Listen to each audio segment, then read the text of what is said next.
শিক্ষা মানব সমাজের মেরুদণ্ড। শ্রী শ্রী আনন্দ মূর্তিজি এক নতুন শিক্ষা ব্যবস্থার প্রবর্তন করেছেন।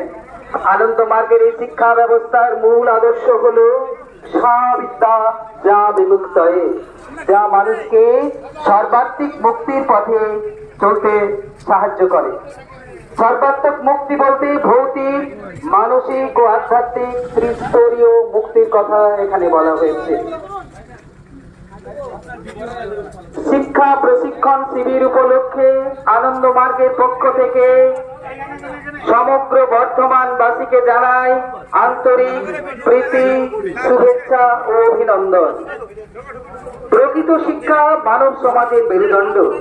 শ্রী শ্রী আনন্দ মূর্তিজি এক নতুন শিক্ষা ব্যবস্থার প্রবর্তন করেছেন। আনন্দ মার্গের এই শিক্ষা ব্যবস্থার মূল আদর্শ হলো স্ববিদ্যা যা বিমুক্তয়ে, যা মানুষকে সর্বাত্মক মুক্তির পথে চালিত করতে পারে।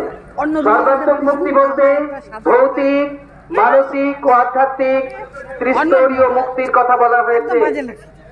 পরম পুরুষ শ্রী শ্রী আনন্দ মূর্তিজি আত্মনিপীড়িত মানুষ তথা সমগ্র জগতের কল্যাণের জন্য পৃথিবীতে আবির্ভূত হয়েছেন।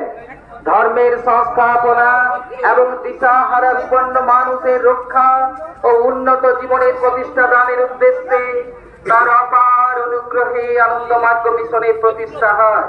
এই মিশন আজ 184টি দেশে ব্যাপৃত। নানা প্রতিকূলতার মধ্যেও আনন্দ মার্গ প্রচারক সংঘ